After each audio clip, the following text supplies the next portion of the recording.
Hi friends, welcome to Uma's healthy kitchen. இன்றைக்கி நம்ம டேஸ்டியான ஒரு கிரேவி ரெசிபி தான் இந்த வீடியோவில் பார்க்க போகிறோம். முட்டை பிடிக்காத குழந்தைங்க கூட இந்த மாதிரி நீங்கள் செஞ்சு கொடுத்தா வேணும்னு கேட்டு வாங்கி சாப்பிடுவாங்க. அப்படி ஒரு சூப்பரான ரெசிபிங்க. வாங்க வீடியோக்குள்ளே போகலாம். இப்போ ஒரு பாத்திரத்தில் ஒரு 3 முட்டையை உடச்சி எடுத்துக்கோங்க. நான் 4 பேருக்கு செய்கிறேன். நீங்கள் 5 பேர் இருக்கீங்க அப்படின்னா எக்ஸ்ட்ரா ஒரு முட்டை கூட போட்டுக்கலாம். இல்லை நீங்கள் முட்டை அதிகமாக சாப்பிடுவீங்கன்னா எக்ஸ்ட்ரா இன்னும் 2 முட்டை கூட ஆட் பண்ணிக்கோங்க. முட்டையை உடச்சி ஊற்றிட்டு இது நல்லா இந்த மாதிரி பீட் பண்ணிக்கோங்க. அப்புறம் ஒரு பாத்திரத்தில் தண்ணி ஊற்றிட்டு அதில் ஒரு சின்ன கிண்ணம் வச்சு இந்த முட்டை கிண்ணத்தை ஒரு 20 மினிட்ஸ் நீங்கள் பாயில் ஆக விடணும். இப்போ வாங்க அதுக்குள்ளே நம்ம கிரேவி எப்படி ரெடி பண்ணுறதுன்னு பார்த்துடலாம். இப்போ ஒரு மண் சட்டியில் எண்ணெய் ஊற்றிட்டு எண்ணெய் சூடானதுக்கப்புறம் பெருஞ்சீரகம், சீரகம், பட்டை, லவங்கம், ஏலக்காய் இதெல்லாம் சேர்த்துக்கோங்க. இதெல்லாம் நல்லா பொரிஞ்சதுக்கப்புறம் நம்ம கட் பண்ணி வச்சுருக்கிற பெரிய வெங்காயத்தை 2 போட்டுக்கலாம். வெங்காயத்தை போட்டு நல்லா வதக்கிக்கோங்க. இப்போ தக்காளி 2 நம்ம சேர்த்துக்கலாம். தக்காளி வதங்குறதுக்கு லேட் ஆகும். அதனால் நம்ம உப்பு சேர்த்து வதங்குறப்போ தக்காளி வேகமாக வதங்கிடும். அதனால் வதங்குறதுக்கு தேவையான அளவு மட்டும் உப்பு போடுங்க. இப்போ உப்பு போட்டு இதை நல்லா வதக்கி விட்டுக்கோங்க. இப்போ தேவையான மசாலா பொடி நம்ம சேர்த்துக்கலாம். 2 ஸ்பூன் அளவுக்கு காஷ்மீரி மிளகாய்த்தூள், 1 ஸ்பூன் அளவுக்கு மல்லித்தூள் சேர்த்துருங்க. இதை நல்லா இந்த மாதிரி வதக்கி விட்டுக்கோங்க. நீங்கள் காரம் கம்மியாக சாப்பிடுவீங்க அப்படின்னா ஒரு 1.25 ஸ்பூன் அளவுக்கு போட்டால் கூட போதும். இப்போ இதை ஒரு மிக்ஸி ஜாரில் போட்டு நல்லா ஃபைன் பேஸ்ட்டாக நம்ம அரைச்சி எடுத்துக்கலாம். இந்த மாதிரி நல்லா ஃபைன் பேஸ்ட்டாக அரைச்சி எடுத்துக்கோங்க. இப்போ நம்ம அதே மண் சட்டியில் எண்ணெய் ஊற்றிக்கோங்க. நான் கடலெண்ணெய் யூஸ் பண்ணி பண்ணுறேன். நீங்கள் எந்த எண்ணெய் யூஸ் பண்ணுறீங்களோ அந்த எண்ணெய் யூஸ் பண்ணிக்கோங்க.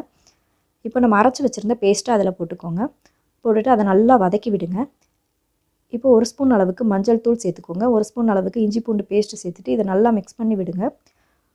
கறி மசாலா பொடி ஒரு 1/2 ஸ்பூன் அளவுக்கு சேர்த்துருக்கேன்.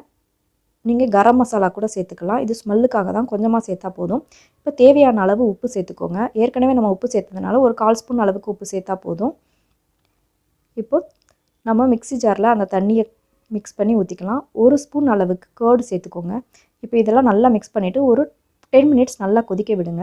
பாருங்கள், இப்போ நம்மளுக்கு முட்டை எந்த அளவுக்கு வெந்திருக்குன்னு பார்க்கலாம். 20 மினிட்ஸ் ஆகிடுச்சு. முட்டை ஓரளவுக்கு நல்லா வெந்துடுச்சு. இப்போ ஒரு கத்தி எடுத்து இந்த மாதிரி ஃபுல்லாக சுரண்டி நம்ம இது பண்ணிக்கலாம். இப்போ இதை இப்படி தட்டுறப்போ பாருங்கள் எந்த அளவுக்கு நல்லா வந்திருக்குதுன்னு. இதை நீங்கள் பன்னீர்னு சொன்னால் கூட குழந்தைங்க சாப்பிடுவாங்க. அந்தளவுக்கு நல்லா சாஃப்டாக சூப்பராக இருக்குங்க. இப்போ இது நம்மளுக்கு எந்த மாதிரி வேணுமோ அந்த ஷேப்புக்கு நம்ம கட் பண்ணிக்கலாம். நீங்கள் குட்டியாக வேணும்னு நினச்சா குட்டியாக கட் பண்ணிக்கலாம். இல்லை பெருசாக வேணும்னாலும் அந்த மாதிரி கட் பண்ணிக்கலாம். இப்போ இதை கட் பண்ணிவிட்டு குழம்பு நல்லா கொதிக்க ஆரம்பிச்சிருச்சு. ஒரு 10 மினிட்ஸ் ஆகிடுச்சு.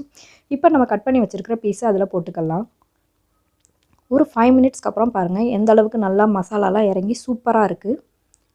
இப்போ கஸ்தூரி மேத்தி கொஞ்சமாக போட்டுக்கோங்க. இப்போ நம்மளுக்கு டேஸ்டியான கிரேவி ரெடி ஆகிடுச்சுங்க.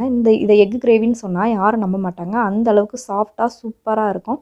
பன்னீர் மாதிரியே இருக்கும். குழந்தைங்களும் நல்லா விரும்பி சாப்பிடுவாங்க. இது சப்பாத்திக்கு மட்டும் இல்லைங்க, இட்லி, தோசை, ரைஸுக்கு கூட சூப்பராக இருக்குங்க. கண்டிப்பாக இந்த ரெசிபி உங்களுக்கு பிடிக்கும்னு நம்புகிறேன். இந்த ரெசிபி பிடிச்சிருந்துச்சுன்னா வீட்டில் ஒரு முறை ட்ரை பண்ணி பாருங்கள்.